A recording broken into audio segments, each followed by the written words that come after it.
Bueno, hola a todos, a todas, a todes, por aquí nuevamente para ver si con este audio podemos dar cierre a la ideología alemana, que es nuestro primer texto de prácticos en Sociológico 1. Vamos a retomar desde la relación entre el Estado, el derecho y la propiedad, ¿sí? Después de haber desarrollado el apartado en el que Marx y Engels plantean centralmente, desde mi punto de vista, el papel o digamos la importancia de las clases sociales en relación al desarrollo de las ciudades y de la gran industria, ¿no? Donde la gran industria es una forma concreta de la división del trabajo entre intelectual y manual, y decir clases sociales es lo mismo que decir la absorción de distintos individuos por la división del trabajo, ¿no? Vamos viendo cómo existen algunos sinónimos y algunas formas de nombrar diferentes, pero que son procesos o eventos muy similares o conceptos muy similares. En este apartado de la relación entre el Estado, el derecho y la propiedad, en realidad se van a plantear algo bastante similar a lo que se viene planteando, en el sentido de que el derecho tampoco puede tener su propia historia, ¿sí? Sino que es la historia de la producción de los hombres en condiciones determinadas, ¿sí? De determinadas formas de organización de la vida, y esto quiere decir de determinadas formas de organización del trabajo, ¿sí? Y aquí en este digamos apartado, por supuesto, lo que van a hacer los autores es tratar de relacionar las formas de propiedad, que insisto, formas de propiedad es sinónimo de formas de división del trabajo, de formas de organización del trabajo, o de cooperación, o de modo de producción, ¿sí? En relación a la representación que tienen esas formas de organizarse el trabajo, y por tanto va a ocupar un lugar central el Estado. Este desarrollo del Estado en relación a la división del trabajo es una relación entre el Estado y la sociedad civil, ¿sí? Y esto es bien interesante porque justamente lo que Marx y Engels están planteando es esa sociedad civil, que es la diferencia, que es la desigualdad, que es la división del trabajo, se expresa en el Estado, y el Estado, que es la forma de lo general, que tiene una forma independiente, pero que parece representar el interés de todos, se va a presentar como la voluntad general. Y esto es un poco lo que Marx y Engels van a tratar de desentrañar en este apartado. Empiezan planteando las distintas formas de propiedad, pero rápidamente van a afirmar que en el capitalismo actual se llega a la propiedad privada pura, que se ha despojado ya de toda apariencia de comunidad y que ha eliminado la influencia del Estado sobre el desarrollo de la propiedad, ¿sí? Y entonces es al revés, porque lo que van a decir Marx y Engels es: a esta propiedad privada moderna le corresponde el Estado moderno, ¿no? Es decir, la forma política que tiene la propiedad privada, dicho en otros términos, la forma política que tiene la división del trabajo, dicho en otros términos, la forma política que tiene la construcción de ese poder social extraño que se vuelve en contra de los individuos que producen, es el Estado moderno. Y como nosotros ya vimos hace un rato largo en el desarrollo, el Estado es el espacio social en el cual una clase particular hace pasar sus intereses particulares de clase como un interés general, ¿no? Es decir, el Estado es el espacio de reproducción o de producción de la ideología, aquel que dota de conciencia a la propia clase que domina, ¿no?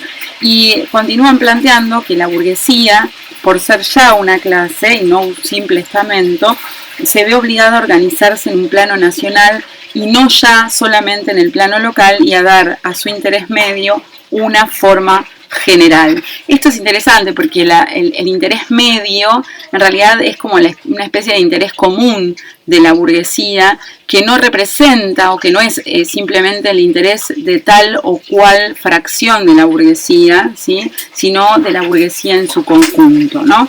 En un ratito voy a hacer un comentario sobre el manifiesto comunista.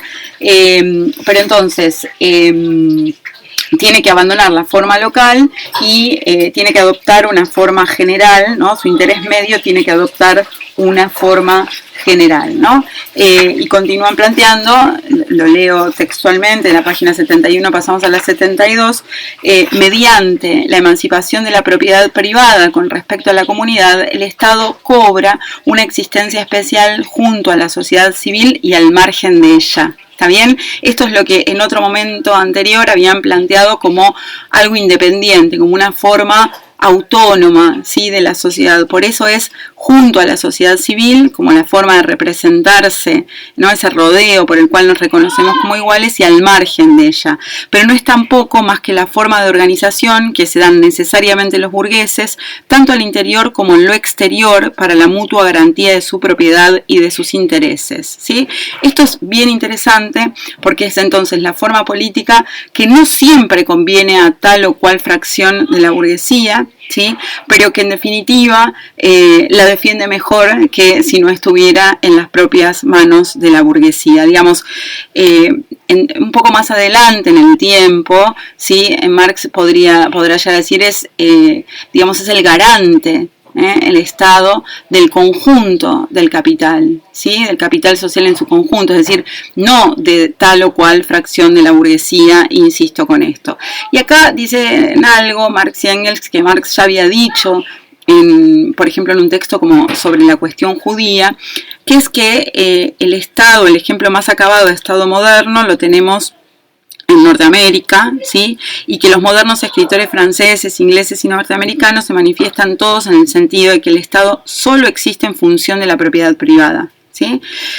Lo que a fuerza de repetirse se ha incorporado ya en la conciencia habitual, ¿sí? Es decir, Estado y propiedad privada son sinónimos, aunque la propiedad privada está en el terreno de la sociedad civil, ¿sí?, si uno pudiera hacer este análisis, esta diferenciación, y el Estado en realidad es esa forma política por la cual se protege esa propiedad privada que, como veremos inmediatamente, asume la forma de voluntad general. Es decir, no es que la burguesía dice yo defiendo mi propiedad privada, dice el Estado que dice la sociedad en su conjunto defiende la propiedad privada de ellos, aunque vos no tengas ningún interés y aunque seas explotado por esa propiedad privada.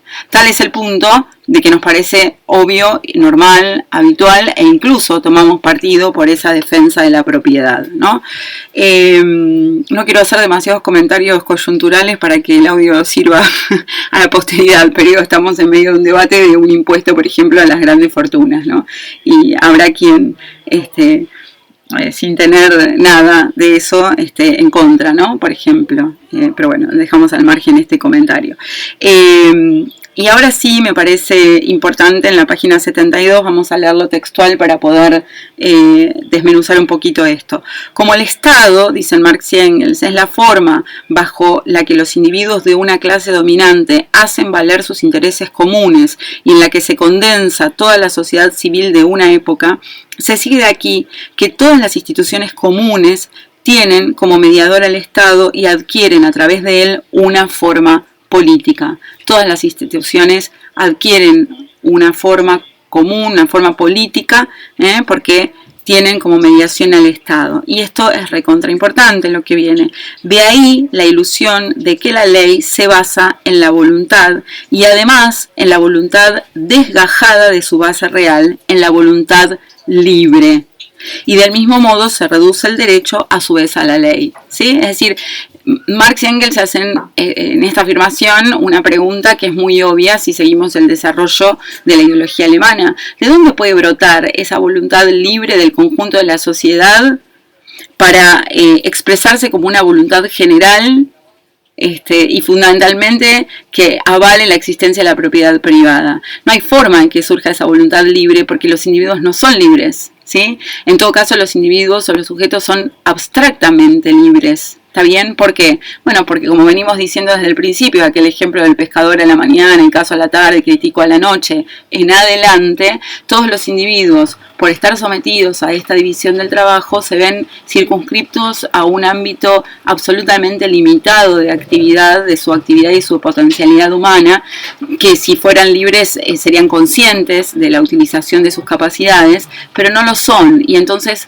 por eso participan con su trabajo de un poder que se les vuelve en contra y que los domina. ¿Está bien? Entonces, esa voluntad libre, esa voluntad general que aparece como desgajada de su base material es imposible, pero sin embargo existe, y ese es ni más ni menos que el proceso de la ideología.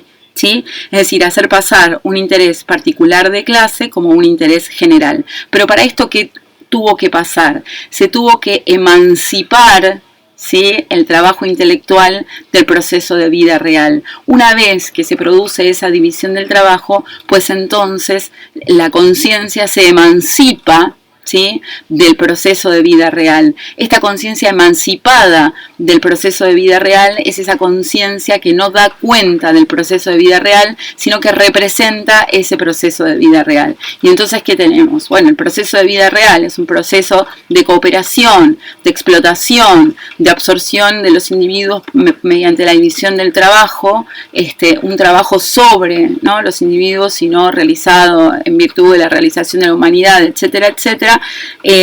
Sino que es todo lo contrario, ¿sí? Y esto es entonces lo que Marx y Engels quieren mostrar, esa emancipación, lejos de ser algo interesante, lejos de tratarse de la emancipación humana de la que hablaba Marx sobre la cuestión judía, es un separarse de la realidad. Por eso representa la realidad y no es la realidad. Y este es el concepto de ideología, aquello que vela, aquello que oculta, aquello que representa, aquello que tergiversa. Pero de ninguna manera uno podría decir que esa ideología producida por el Estado sea una mentira. Es tan real que la ley aparece como la voluntad general. El Estado garantiza el bienestar general, ¿sí? Si no, bueno, vamos a ejemplos coyunturales que tenemos y muchos para pensar esto, ¿sí? Y entonces, a su vez el derecho, que en su momento, bueno, nosotros lo estamos viendo en teóricos, aparece ligado a una cuestión natural del individuo, queda asociado a la ley, ¿sí? Y la ley es esto que emana del Estado. Y lo que van a sostener también es que el derecho privado se desarrolla conjuntamente con la propiedad privada como resultado de la desintegración de la comunidad natural, ¿sí? Es decir, donde empieza la propiedad privada, termina la comunidad. Y esto es muy importante en términos incluso sociológicos o sobre todo sociológicos. Respecto de esta consideración que hacen hasta acá los autores, ¿no?, de que la burguesía se haya obligado a organizarse en un plano nacional para dar forma política a su interés medio, ¿no?, bajo la forma del interés general, o esto de que el Estado es la forma bajo la que los individuos de una clase dominante hacen valer sus intereses comunes, se corresponde en cierta medida a esa afirmación que Marx y Engels también, otro texto en coautoría del 48, de 1848, que es el Manifiesto Comunista, sostienen con una afirmación que es la siguiente: el Estado es la junta de negocios de la burguesía.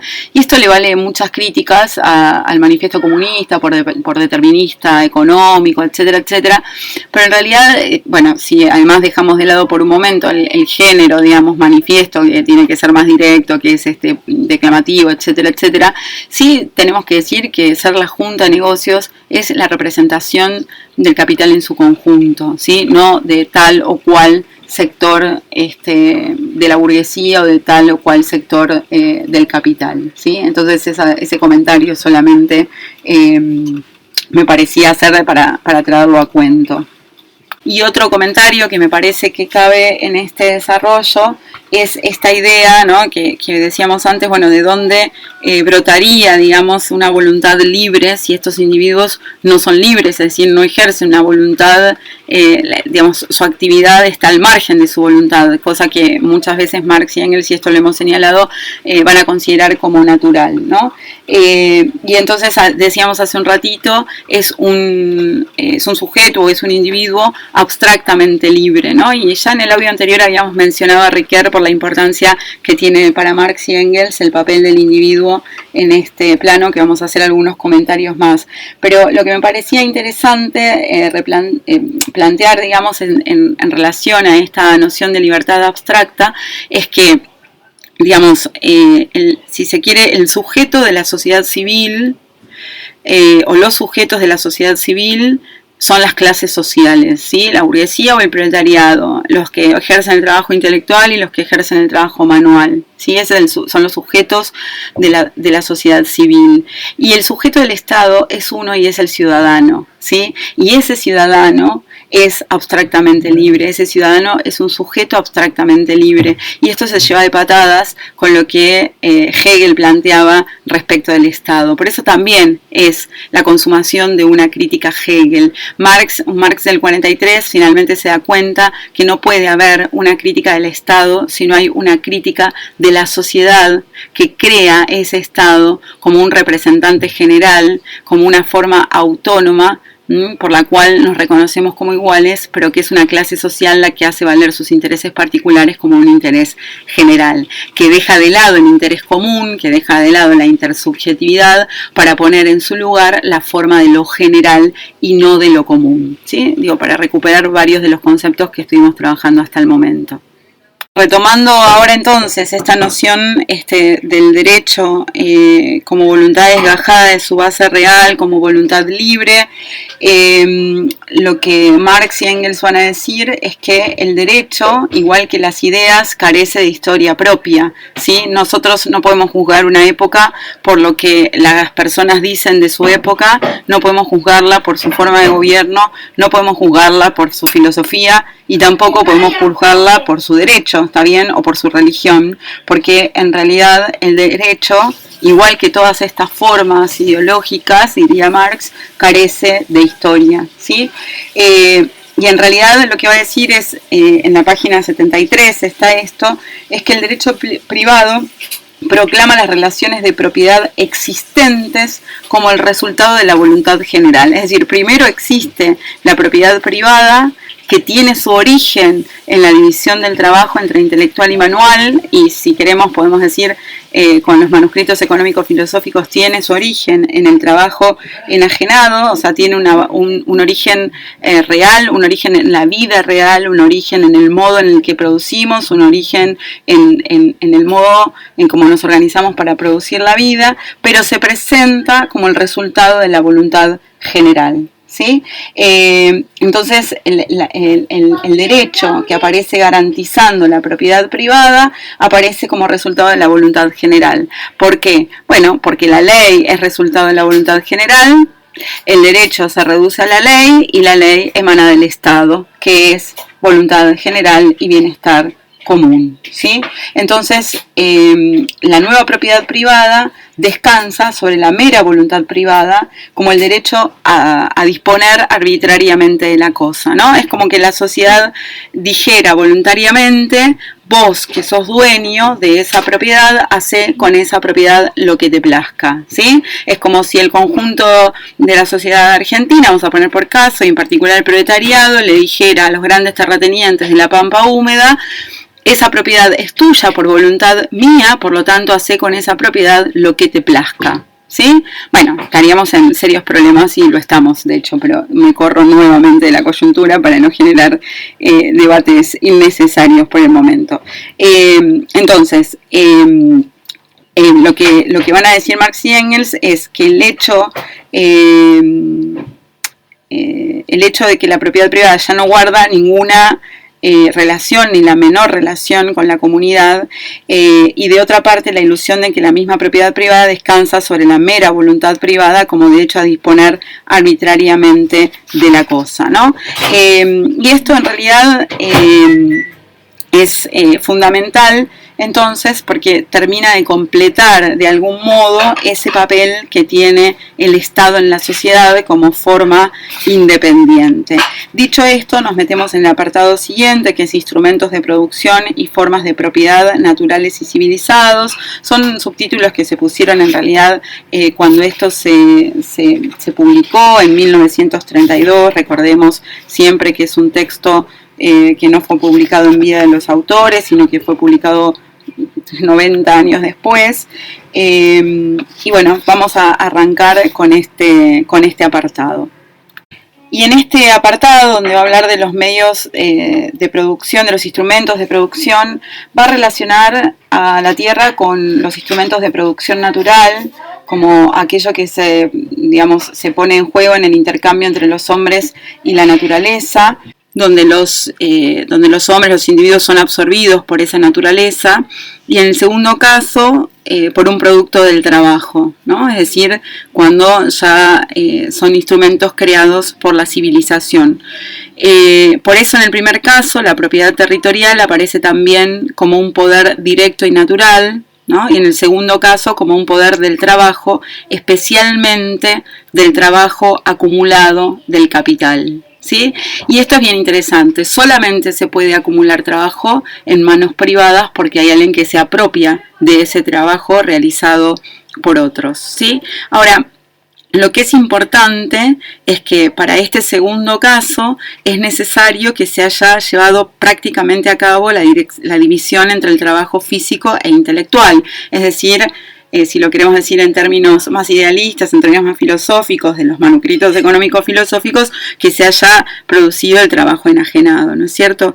Y en este sentido es importantísimo, dicen Marx y Engels, que para que exista división del trabajo entre físico e intelectual, tiene que haber aparecido el dinero. Y acá hay algo que todavía no pueden explicar, ¿sí? Que les va a llevar muchísimo tiempo, sobre todo a Marx le va a llevar mucho tiempo poder explicarlo, pero con el dinero el intercambio se establece como algo fortuito para los individuos, como algo contingente, ¿sí? Porque no sabemos por qué las cosas se intercambian. Parecería que se intercambian porque tengo dinero y parecería que el dinero entonces tiene valor en sí mismo y tiene, todos estos problemas que Marx va a terminar de clarificar en El Capital, ¿sí? En los capítulos 1 y 2 particularmente.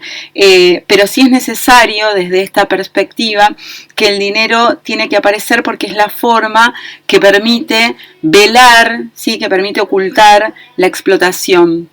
Porque la explotación, cuando existe esta división del trabajo entre intelectual y manual, se produce por medios económicos, ¿sí? Y hay algo acá que es bastante obvio y que esto yo les prometí que se los iba a mandar y se los voy a mandar, pero es que no es que el capitalismo es el primer sistema donde existe explotación, también existía en el feudalismo, pero esa explotación era transparente y se producía por medios extraeconómicos o no económicos o de dependencia personal.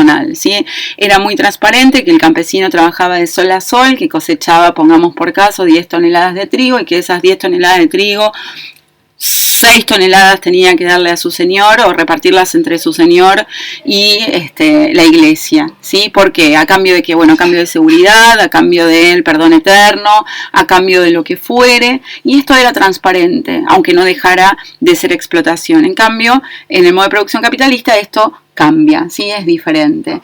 Y lo que dicen también los autores es que la división del trabajo, ¿sí? Sienta ya de antemano las premisas para la división de las condiciones de trabajo, las herramientas y los materiales, y con ello para la diseminación del capital acumulado entre distintos propietarios, ¿sí? Ahora volvemos sobre este punto porque lo que se van a presentar son dos hechos y fijémonos cómo deviene de este desarrollo un concepto que es consistente con lo que planteamos en el audio anterior respecto de Ricoeur y esta lectura amplia y en parte humanista, de considerar al individuo como el centro de todo este desarrollo, que aparece la noción de individuo abstracto. Pero vayamos por partes.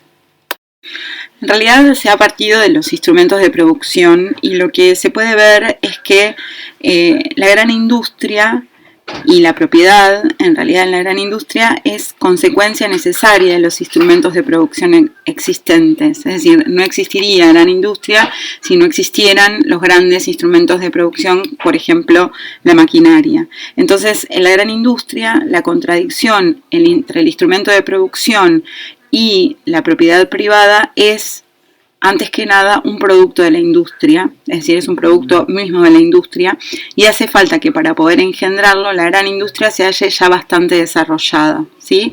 Entonces, con la gran industria surge también la posibilidad de abolición de la propiedad privada, por aquello que decíamos, ¿no? Que se requiere para superar el modo de producción existente o para superar la división del trabajo entre intelectual y manual, que viene a ser lo mismo, que exista un desarrollo importante de fuerzas productivas, que Marx y Engels lo formulaban al principio del texto como el desarrollo de un mundo de riquezas y de cultura que entra en contraposición con aquella masa de desposeídos, ¿no? Y lo que dicen acá, y estoy más o menos por la página 77, es que la gran industria y la competencia funden y unifican todas las condiciones de existencia, condicionalidades y unilateralidades de los individuos bajo dos formas simples: la propiedad privada y el trabajo, ¿sí?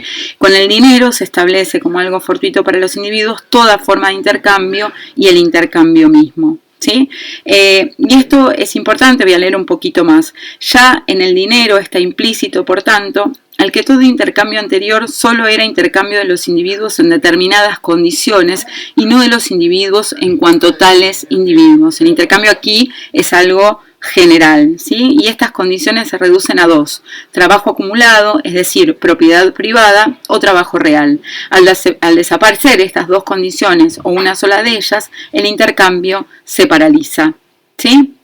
De otra parte, dicen los autores, los individuos mismos quedan completamente absorbidos por la división del trabajo y reducidos con ello a la más completa dependencia los unos respecto de los otros. ¿Cuál es el problema de esa dependencia? Que no lo ven como un interés común, que no lo ven como lo común, que no son conscientes de esa dependencia, sino que, bueno, ven esa dependencia como digamos, como algo natural, como algo que ha tocado y al margen de la voluntad, ¿no? Dice: la propiedad privada, en la medida en que se enfrenta al trabajo, dentro de este se desarrolla partiendo de la necesidad de la acumulación, y aunque sus comienzos presente cada vez más marcada la forma de la comunidad, va acercándose más y más en su desarrollo ulterior a la moderna forma de la propiedad privada. La división del trabajo sienta ya de antemano las premisas para la división de las condiciones de trabajo, las herramientas y los materiales, y con ello para la determinación del capital, para la diseminación del capital acumulado entre los diferentes propietarios y por consiguiente también para la diseminación entre el capital y el trabajo y entre las diferentes formas de la misma propiedad. Cuanto más se desarrolle la división del trabajo y crezca la acumulación, más se agudizará también esa diseminación. El trabajo mismo solo podrá existir bajo el supuesto de ella, ¿sí? Y entonces acá nos encontramos ante dos hechos, dicen Marx y Engels. El primero es que las fuerzas productivas aparecen como fuerzas totalmente independientes y separadas de los individuos.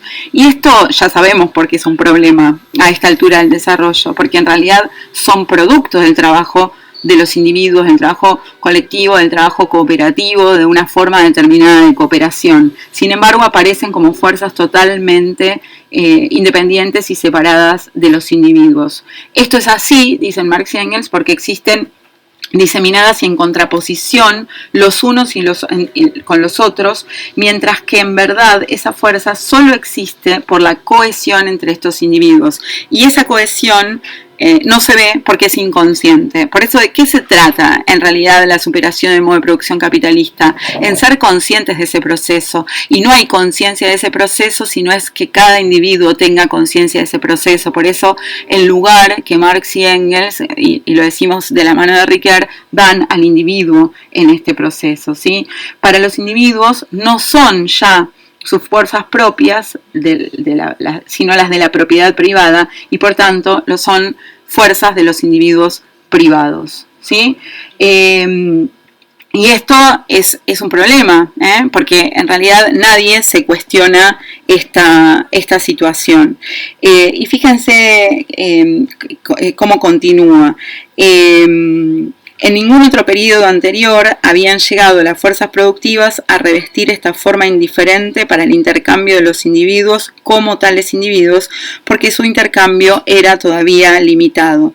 Por otra parte, a estas fuerzas productivas se enfrenta la mayoría de los individuos de quienes estas fuerzas se han desgarrado. Fíjense la palabra que se usa, ¿no? Se desgarra, se separan estas fuerzas productivas de quienes las han producido, que son los individuos, que es el proletariado, que es los que realizan el trabajo manual, ¿no? Y que por tanto, continúan Marx y Engels, despojados de todo contenido real de vida, porque no son conscientes de este proceso, agreguemos, se han convertido, y presten atención a este concepto, en individuos abstractos, y por ello mismo solo entonces se ven puestos en condiciones de relacionarse los unos con los otros como individuos. Este individuo, el individuo de la división del trabajo, el individuo de la propiedad privada, es un individuo abstracto. ¿Y qué es un individuo abstracto? Un individuo abstracto es un individuo que tiene a su vez una libertad abstracta. ¿Por qué? Porque cree que es libre, porque cree que toma decisiones, pero en realidad participa de un proceso de creación de la vida, del proceso de vida real, sin ser consciente, sino a través de la ideología, ¿sí? Y continúan los autores, y estoy en la página 78. La única relación que aún mantienen los individuos con las fuerzas productivas y con su propia existencia, el trabajo, ha perdido en ellos toda apariencia de actividad propia y solo conserva su vida empequeñeciéndola. El trabajo, en lugar de ser formación cultural, proceso de vida, ¿sí? Tal como lo señalábamos, este concepto hegeliano que señalábamos en la introducción, es solamente un medio de vida que conserva la vida empequeñeciéndola, mientras que en los periodos anteriores la propia actividad y la creación de la vida material aparecían separadas por el hecho de atribuirse a personas distintas, y la creación de la vida material por la limitación de los individuos mismos se consideraba como una modalidad subordinada de la propia actividad, ¿no? Ahora estos dos aspectos se desdoblan de tal modo que la vida material pasa a ser considerada como el fin, y la creación de la vida material, es decir, el trabajo, ahora la única forma posible, pero forma negativa, como veremos, de la propia actividad, se revela como un medio. Es decir, lo que tiene que ser un fin, que es el trabajo, porque el trabajo es la producción de la vida en un sentido amplio, en un sentido de formación cultural, se convierte en un medio. ¿Y qué ocurre? Bueno, solamente existe para conservar la vida empequeñeciéndola. Y voy a leer largo la página 79 porque es muy importante. Las cosas, por tanto, dicen Marx y Engels, han ido tan lejos que los individuos necesitan apropiarse la totalidad de las fuerzas productivas existentes, no solo para ejercer su propia actividad, sino en general para asegurar su propia existencia. Es necesario que esto ocurra, vuelvan a apropiarse aquello que se le ha convertido, y esto lo estoy diciendo yo, en un poder social extraño. Continúo con la lectura. Esta apropiación se halla condicionada ante todo por el objeto que se trata de apropiarse, es decir, por las fuerzas productivas desarrolladas hasta convertirse en una totalidad y que solo existen dentro de un intercambio universal. Por tanto, ¿no? Es decir, tiene que haberse convertido en universal ese intercambio, no todo lo que venimos sosteniendo hasta el momento. Por tanto, esta apropiación deberá necesariamente tener ya desde este punto de vista un carácter universal en consonancia con las fuerzas productivas y con el intercambio, ¿sí? Es una de las premisas que planteábamos al principio, ya no me acuerdo si en el segundo o en el tercer audio, creo que en el segundo. La apropiación de estas fuerzas no es de suyo otra cosa que el desarrollo de las capacidades individuales correspondientes a los instrumentos materiales de producción. La apropiación de una totalidad de instrumentos de producción es ya de por sí, consiguientemente, el desarrollo de una totalidad de capacidades en los individuos mismos, ¿sí? Porque ellos han creado esos instrumentos. Esta apropiación se halla además condicionada por los individuos apropiantes. Solo los proletarios de la época actual, es decir, ¿quién puede ser ese sujeto apropiante de estas fuerzas productivas que han sido creadas como un poder social extraño y que están desgarradas de sus productores y del proceso de vida real de esos productores, ¿no? Esta sería la pregunta. Y Marx y Engels dicen, solo los proletarios de la época actual, totalmente excluidos del ejercicio de su propia actividad, no porque no trabajen, sino porque no son conscientes, no participan de manera consciente de esa producción, ¿sí?, se hallan en condiciones de hacer valer su propia actividad íntegra y no limitada, consistente en la apropiación de una totalidad de fuerzas productivas y en el consiguiente desarrollo de una totalidad de capacidades.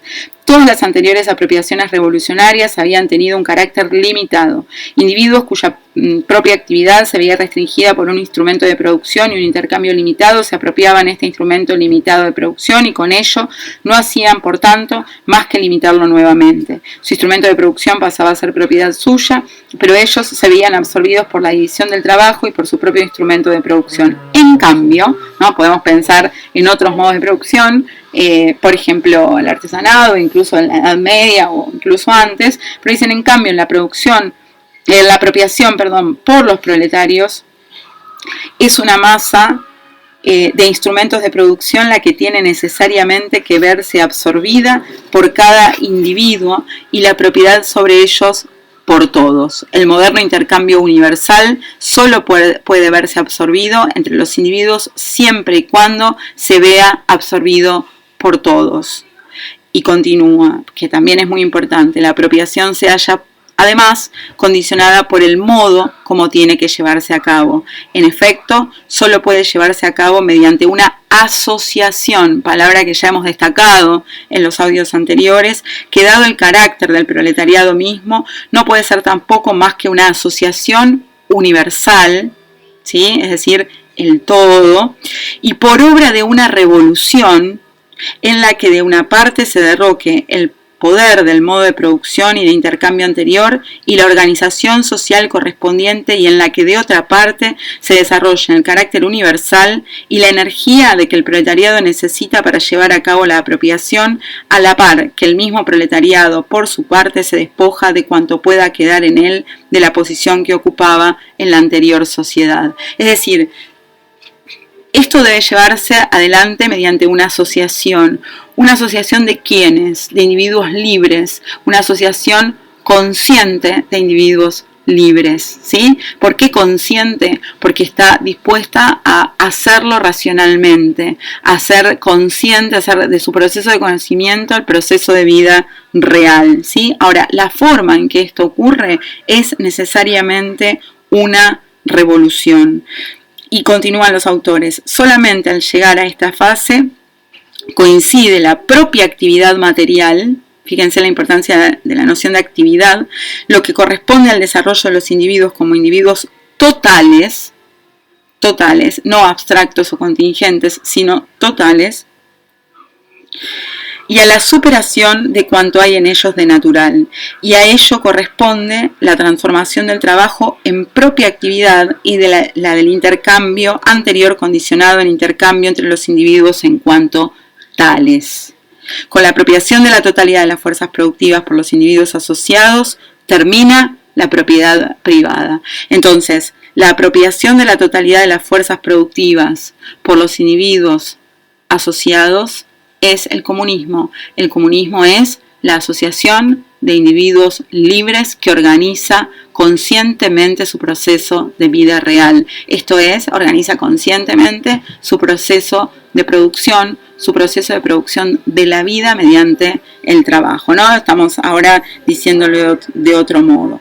Entonces, repito lo que dicen los autores, con la apropiación de la totalidad de las fuerzas productivas por los individuos asociados, termina la propiedad privada, mientras que en la historia anterior se manifestaba siempre como fortuita una especial condición, ahora pasa a ser fortuita la disociación de los individuos mismos, la adquisición privada particular de cada uno.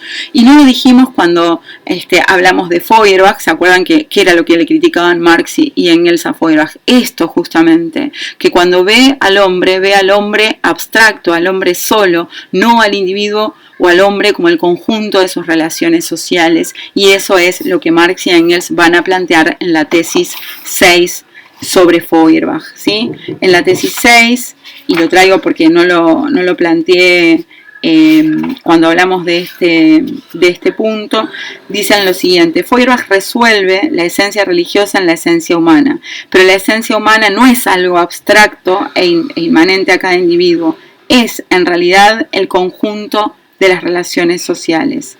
Feuerbach, quien no entra en la crítica de esta esencia real, se ve por tanto obligado a prescindir del proceso histórico, plasmando el sentimiento religioso de por sí, presuponiendo un individuo humano abstracto, aislado.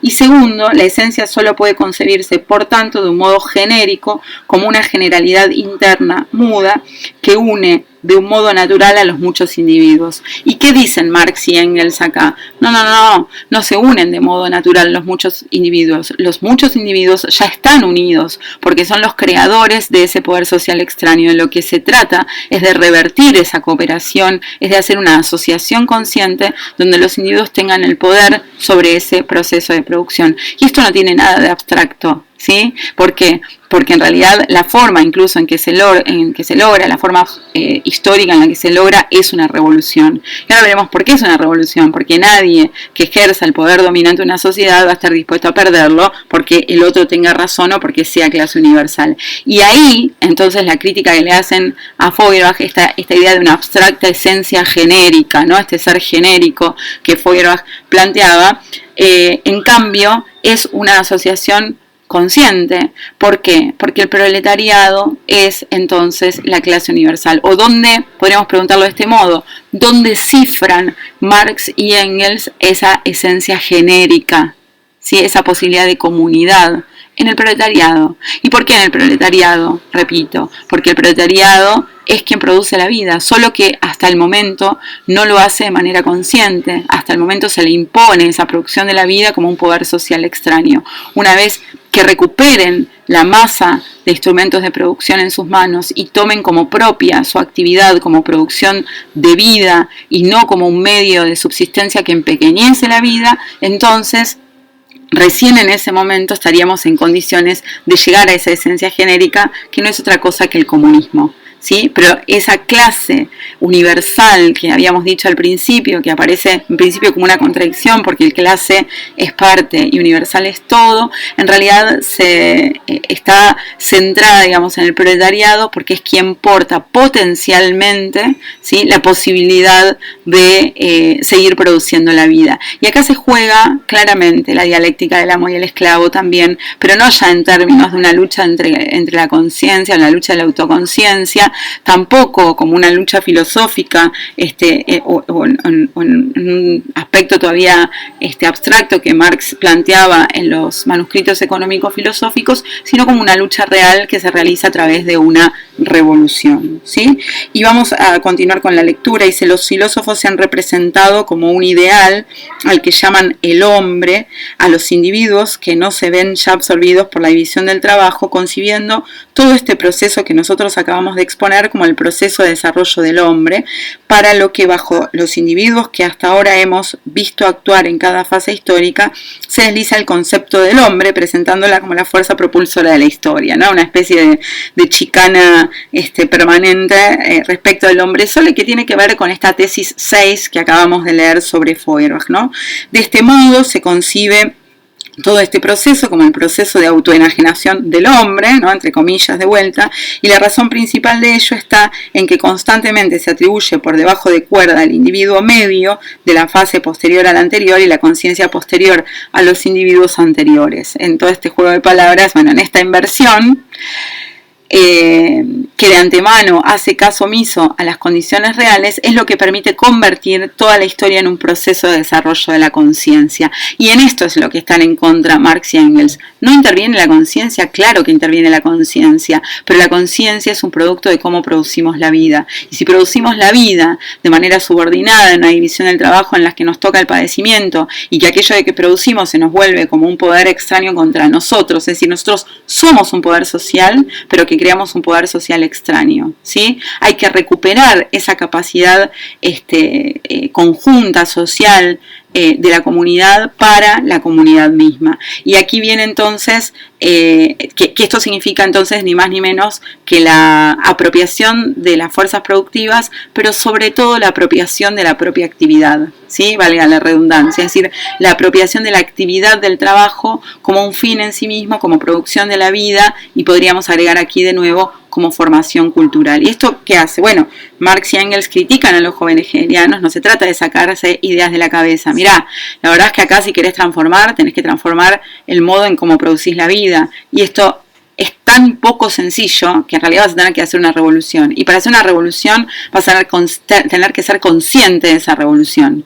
Y esa conciencia te tiene que llevar a actuar. Por eso la noción de praxis. Entonces, proletariado como clase universal, la noción de praxis asociado a esto y el cierre de este planteo en este resumiendo que aparece en la página 81 y que vamos a leer también detenidamente.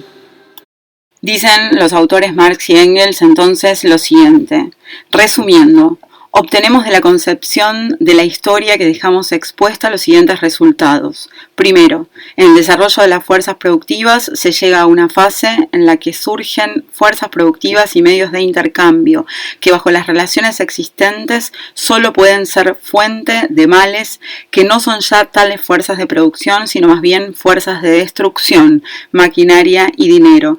Y lo que se haya íntimamente relacionado con ello, surge una clase condenada a soportar todos los inconvenientes de la sociedad sin gozar sus ventajas, que se ve expulsada de la sociedad y obligada a colocarse en la más resuelta contraposición a todas las demás clases. Una clase que forma la mayoría de todos los miembros de la sociedad y de la que nace la conciencia de que es necesaria una revolución radical, la conciencia comunista, conciencia que naturalmente puede llegar a formarse también entre las otras clases al contemplar la posición en que se halla colocada esta. Segundo, que las condiciones en que pueden emplearse determinadas fuerzas de producción son las condiciones de la dominación de una determinada clase de la sociedad, cuyo poder social, fíjense, cuyo poder social emanado de su riqueza encuentra su expresión idealista práctica en la forma de Estado, imperante en cada caso, razón por la cual toda lucha revolucionaria está necesariamente dirigida contra una clase, la que hasta ahora domina, es decir, la burguesía encuentra su expresión idealista práctica en el Estado. Y es interesante este concepto de idealista práctica. Idealista porque es una comunidad ilusoria, práctica porque es real, porque es la expresión de la burguesía en su conjunto. Y esa clase que puede derribar esto es la clase revolucionaria, es el proletariado. ¿Pero por qué el proletariado es una clase revolucionaria? No es una definición. El proletariado es una clase revolucionaria en potencia, como potencialidad, porta esa capacidad porque es la única capaz de producir la vida. La burguesía no puede producir la vida, ¿sí? El proletariado puede producir la vida. ¿Está bien? Hay una frase que dice, el patrón necesita el obrero no necesita el patrón, y esto es estrictamente cierto, ¿sí? Solo que no lo sabemos, pero no alcanza con no saberlo. Además hay que hacer una revolución para poder demostrarlo en términos históricos, ¿no es cierto? Vuelvo entonces con la lectura. Segundo, que las condiciones en que pueden emplearse determinadas fuerzas de producción son las condiciones de la dominación de una determinada clase de la sociedad, estoy repitiendo, cuyo poder social emanado de su riqueza encuentra su expresión idealista práctica en la forma de Estado imperante en cada caso, razón por la cual toda la lucha revolucionaria está necesariamente dirigida contra una clase, la que hasta ahora domina. Tercero, que todas las anteriores revoluciones dejaron intacto el modo de actividad y solo trataban de lograr otra distribución de esa actividad, una nueva distribución del trabajo entre otras personas, al paso que la revolución comunista está dirigida contra el modo anterior de actividad. Elimina el trabajo y suprime la dominación de las clases al acabar con las clases mismas. Y esto es importante.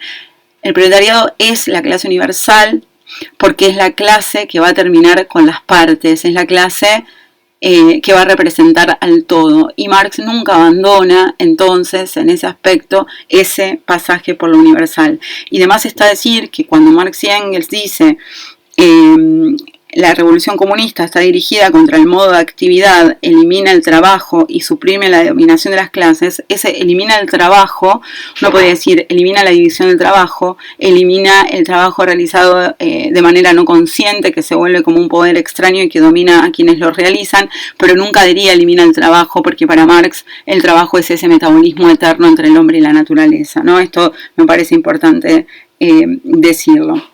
Entonces, y suprime la dominación de las clases al acabar con las clases mismas, ya que esta revolución es llevada a cabo por la clase a la que la sociedad no considera como tal, no reconoce como clase y que expresa ya de por sí la disolución de todas las clases, nacionalidades, etcétera, de una sociedad. ¿Por qué representa de por sí? ¿Sí? No es un a priori, es un resultado, una consecuencia de todo el desarrollo y de toda esa concepción materialista de la historia, que significa no materialista en el sentido de cosas que veo y toco, que esta es la crítica que finalmente le hacen a Feuerbach, porque es un materialismo absolutamente simple, un materialismo que no tiene ninguna complejidad y que no ve la actividad, sino que es una concepción materialista porque mira las relaciones y fundamentalmente las relaciones que producen la vida, porque lo primero que necesitamos tener es individuos vivientes en condiciones de poder seguir viviendo para transformar la realidad en la que viven, con lo cual el trabajo se constituye, en palabras de Lukács, en la ontología de ese ser social. Y cuarto, sigo leyendo y estoy en la página 82, que tanto para engendrar en masa esta conciencia comunista como para llevar adelante la cosa misma es necesaria una transformación en masa de los hombres que solo podrá conseguirse mediante un movimiento práctico, mediante una revolución. Y que por consiguiente la revolución no solo es necesaria porque la clase dominante no puede ser derrocada de otro modo, sino también porque únicamente por medio de una revolución logrará la clase que derriba salir del cielo en que se encuentra hundida y volverse capaz de fundar la sociedad sobre nuevas bases. Es decir, el concepto de praxis no alcanza con conocer. Hay que transformar a través de esta revolución y no se puede transformar sin conocer aquello, sin tener conciencia, sin ser conscientes de ese proceso que produce la vida. Entonces, comunismo y revolución son sinónimos y pueden ser llevados adelante por una clase que en potencia es la que puede seguir produciendo la vida, ese proceso de vida real. Y un proceso de vida real no es cosas, es relaciones. ¿Sí? Es el modo en que nos organizamos para producir la vida.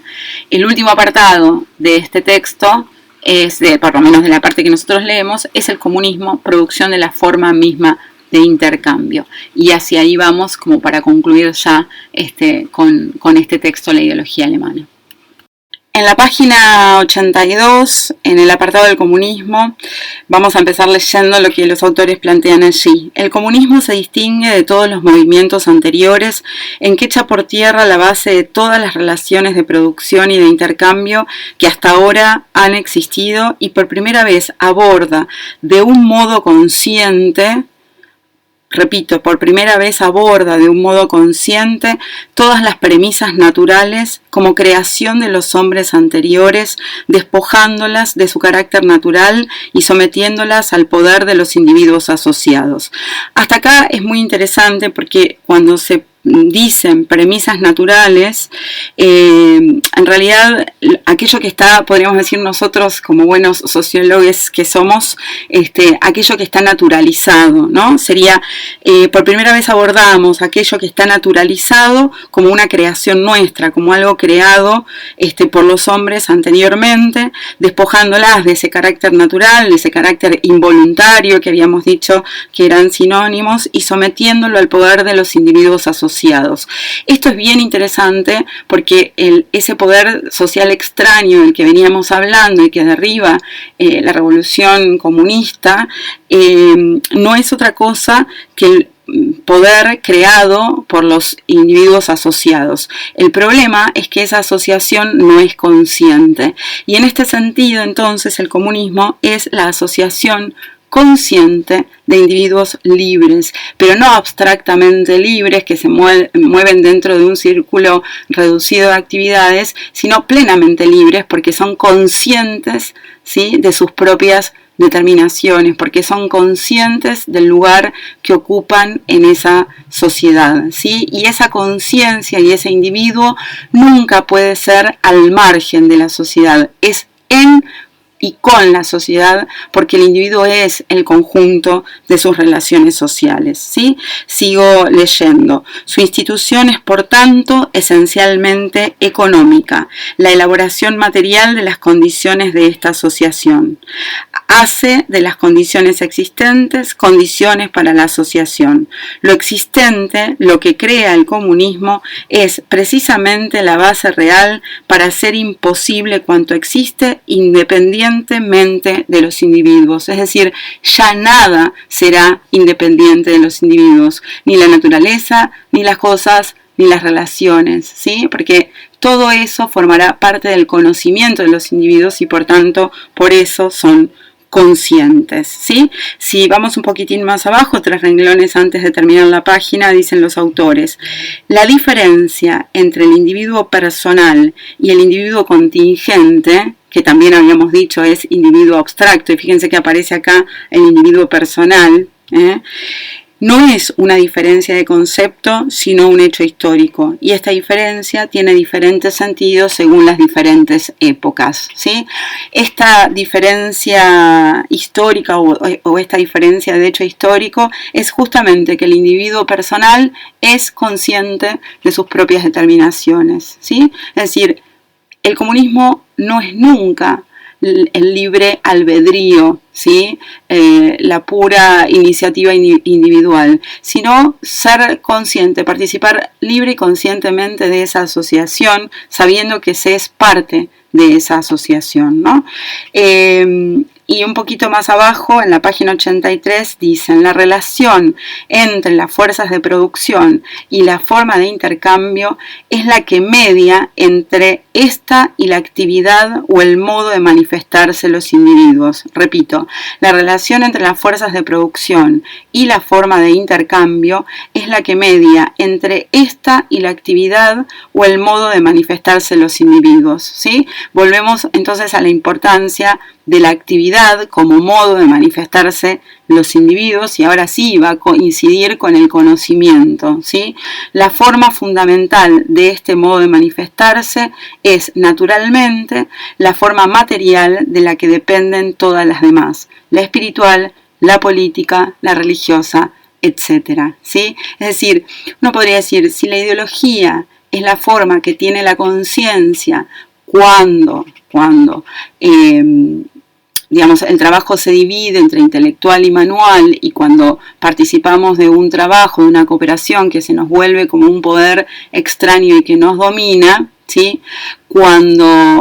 Y el proletariado entonces es una clase universal, en el sentido de que puede terminar con la existencia de todas las clases a través de una revolución, y el Estado es el lugar de una clase particular para que ejerza su poder particular de clase como un interés general, entonces, una vez que se termine con esa división del trabajo, una vez que se termine con las clases, el Estado no será necesario y por tanto tampoco será necesaria la ideología. Pero no es una cuestión de abolir al Estado porque el Estado no me gusta o porque el Estado es mentira o me corro de la relación del Estado y el Estado desaparece, sino que en realidad tiene que desaparecer el modo, ¿sí?, en el que producimos, es decir, tenemos que producir la vida, digamos, el proceso real de vida de otro modo, ¿sí?, para que ese Estado deje de ser necesario y para que desaparezca. Si volvemos a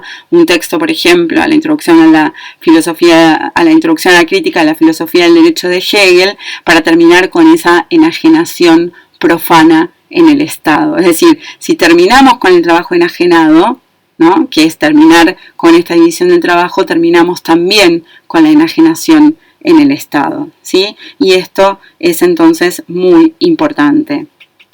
Podemos seguir con los últimos 10 renglones de la página 83, que dicen: las condiciones bajo las cuales mantienen intercambio entre sí los individuos antes de que se interponga la contradicción son condiciones inherentes a su individualidad y no algo externo a ellos. Es decir, si no existiera la contradicción, ¿sí? Esa contradicción entre, digamos, de la división del trabajo, no sería algo externo, sino algo interno a ellos, inherente a su individualidad. Condiciones en las cuales esos determinados individuos existentes bajo determinadas relaciones pueden únicamente producir su vida material y lo relacionado con ella. Son, por tanto, las condiciones de su propio modo de manifestarse, y este mismo modo de manifestarse las produce. Y lo que tenemos que decir para completar esto es que estas transformaciones, digamos, la historia de estas transformaciones es al propio tiempo la historia de las fuerzas productivas en desarrollo y heredadas por cada nueva generación. Y por tanto, si no existe esa contradicción, es la historia del desarrollo de la fuerza de los mismos individuos. Si no existiera esa contradicción, si no existiera la división del trabajo, desarrollo de los individuos y desarrollo de las fuerzas productivas serían una y la misma cosa, y esto es realmente importante porque esa unificación o esa reunificación en lo universal que genera el trabajo es lo que estaría siendo el comunismo, ¿no? Y esto es importante entonces. Por eso, ya para ir cerrando el texto en su conjunto, me interesa que vayamos al fin de la página 86 y tal vez leemos un poquito en extenso, pero ahí dice: la transformación de los poderes, relaciones, entre paréntesis, ¿no? Repito, la transformación de los poderes, relaciones personales en materiales por obra de la división del trabajo no puede revocarse quitándose de la cabeza la idea general acerca de ella. ¿Sí? No se trata de un problema de ideas, sino haciendo que los individuos sometan de nuevo a su mando estos poderes materiales y supriman la división del trabajo. Y esto no es posible hacerlo sin la comunidad. Repito, y esto no es posible hacerlo sin la comunidad. Solamente dentro de la comunidad, con otros, tiene todo individuo los medios necesarios para desarrollar sus dotes en todos los sentidos. Solamente dentro de la comunidad es posible, por tanto, la libertad personal. En los sustitutivos de la comunidad que hasta ahora han existido en el Estado, etc., la libertad personal solo existía para los individuos desarrollados dentro de las relaciones de la clase dominante y solo tratándose de individuos de esta clase. La aparente comunidad, entre paréntesis podríamos decir la comunidad ilusoria, de la que hablamos al principio, en que se han asociado hasta ahora los individuos, ha cobrado siempre una existencia propia e independiente frente a ellos, y por tratarse de la asociación de una clase en contra de otra, no solo era al mismo tiempo una comunidad puramente ilusoria para la clase dominada, sino también una nueva traba.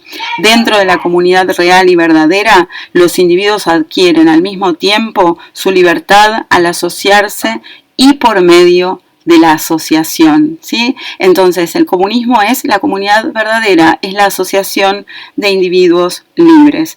Continúo leyendo. De toda la exposición anterior se desprende que la relación de comunidad en que entran los individuos de una clase, relación condicionada por sus intereses comunes frente a un tercero, era siempre una comunidad a la que pertenecían estos individuos solamente como individuos medios, solamente en cuanto vivían dentro de las condiciones de existencia de su clase, es decir, una relación que no los unía en cuanto tales individuos, sino en cuanto miembros de una clase. En cambio, con la comunidad de los proletarios revolucionarios, que toman bajo su control sus condiciones de existencias y las de todos los miembros de la sociedad, fíjense, repito, en cambio, con la comunidad de los proletarios revolucionarios, que toman bajo su control sus condiciones de existencia y las de todos los miembros de la sociedad, y por eso, agrego yo, hablamos de clase universal, de la parte que representa al todo, sucede cabalmente, sigo con la lectura, lo contrario. En ella toman parte los individuos en cuanto tales individuos. Los individuos en cuanto tales individuos son los individuos personales, es el individuo personal por oposición al individuo contingente, podríamos decir nosotros. Continúo la lectura. Esta comunidad no es otra cosa precisamente que la asociación de los individuos, partiendo naturalmente de la premisa de las fuerzas productivas tal y como ahora se han desarrollado, que entrega a su control las condiciones del libre desarrollo y movimiento de los individuos, condiciones que hasta ahora se hallaban a merced del azar y habían cobrado existencia propia e independiente frente a los diferentes individuos, precisamente por la separación de estos como individuos y que luego, con su necesaria asociación y por medio de la división del trabajo, se habían convertido en un vínculo ajeno a ellos, agrego yo, en ese poder social extraño. Y en todo este sentido es más o menos evidente que esta absorción de los individuos por determinadas clases no puede superarse hasta que no se forme una clase que no tenga ya que oponer ningún interés especial de clase a la clase dominante, ¿sí? Es decir, que ya representa el interés común de toda la sociedad y esa clase es el proletariado, ¿sí? Y vamos a volver sobre esta idea de lo que rescatábamos al principio, creo que era del segundo audio, o del tercero, ya no me acuerdo, me parece que el tercero, respecto de esta hipótesis Ricoeur, llamémosle así, de la preponderancia que tiene el individuo en esta obra de Marx y Engels, ¿no? Y vamos a la página 88, dice: los individuos han partido siempre de sí mismos, aunque naturalmente dentro de sus condiciones y relaciones históricas dadas, y no del individuo puro en el sentido de los ideólogos. Pero en el curso del desarrollo histórico y precisamente por medio de la sustantivación de las relaciones sociales que es inevitable dentro de la división del trabajo, se revela una diferencia entre la vida de cada individuo en cuanto se trata de su vida personal y esa misma vida supeditada a una determinada rama del trabajo y a las correspondientes condiciones. Hago un parate y recuerden, ¿no?, la plenitud de un individuo que puede decidir si a la mañana a casa, a la tarde pesca y a la noche critica, o aquel que está circunscripto a un ámbito particular de actividades, ¿no? Continúo con la lectura, estoy en el primer renglón de la página 89. Lo que no debe entenderse en el sentido de que, por ejemplo, el rentista, el capitalista, etcétera, dejen de ser personas, sino en el de que su personalidad se haya condicionada y determinada por las relaciones de clase muy concretas. Y la diferencia solo se pone de manifiesto en contraposición con otra clase y con respecto a esta solamente cuando se presenta la bancarrota. Y voy un poquito más abajo. La diferencia del individuo personal con respecto al individuo de clase, que podría ser el individuo abstracto o el individuo contingente, repito, la diferencia del individuo personal con respecto al individuo de clase, el carácter fortuito de las condiciones de vida para el individuo, solo se manifiestan con la aparición de la clase, que es a su vez un producto de la burguesía. La competencia y la lucha de unos individuos con otros es la que engendra y desarrolla este carácter fortuito en cuanto tal. En la imaginación, los individuos bajo el poder de la burguesía son por tanto más libres que antes, porque sus condiciones de vida lo son, para ellos algo puramente fortuito. Pero en la realidad son naturalmente menos libres, ya que se hallan más supeditados a un poder material, ¿sí? Es decir, están supeditados a esa división del trabajo que, insisto, hasta el hartazgo, disculpen, ¿no?, que es la construcción de ese poder social extraño que se vuelve contra los propios individuos. Y donde cristaliza políticamente esa imposibilidad de desarrollo de la personalidad es en el Estado, por eso debe comenzarse, digamos, por tomar el poder del Estado para hacer pasar ese interés particular de clase por un interés general. Espero que haya quedado claro por qué el proletariado es la clase universal, que esto es lo que viene, digamos, a aportar este texto de la ideología alemana, el proletariado como sujeto de la revolución, como sujeto revolucionario, como sujeto en potencia revolucionario mediante la praxis, ¿sí? Que no es algo que va a ocurrir inevitablemente, y fíjense que el comunismo no es más que recuperar por parte de aquellos que trabajan los medios que han desarrollado a lo largo de su historia como fuerzas propias, ¿no? Las fuerzas productivas como fuerzas propias de esa asociación de individuos que deja de ser fortuita, que deja de ser contingente, que deja de ser algo que se impone a los propios individuos por más que ellos mismos la construyan, para hacer algo propio, ¿sí? Para hacer algo de lo que participan conscientemente y encuentran en esa comunidad la posibilidad de su libertad, ¿sí? Pero insisto con esta idea de la potencia, ¿no? Y de este modo entonces, digamos, para poder transformar el modo en cómo nos representamos, tenemos que transformar el modo en cómo nos organizamos para producir. Y esto sí ofrece una historia, y esto es una relación material, ¿sí? ¿Por qué? Bueno, porque justamente digamos, de lo que estamos hablando es de relaciones entre personas, de relaciones sociales, ¿no? Porque la propiedad no es propiedad sobre cosas, sino propiedad sobre relaciones, ¿sí? Y por último, lo que tendríamos que decir es la importancia de la inevitabilidad de la revolución como momento político imprescindible, y la noción de praxis como esta, digamos, como esta síntesis de conciencia actuante y de acción consciente, es decir, ni una ni la otra, ni solo práctica, ni solo conciencia. Es decir, solamente la posibilidad de la transformación permitirá superar este orden de cosas dado. Espero que haya sido de utilidad todo este desarrollo. Saludos.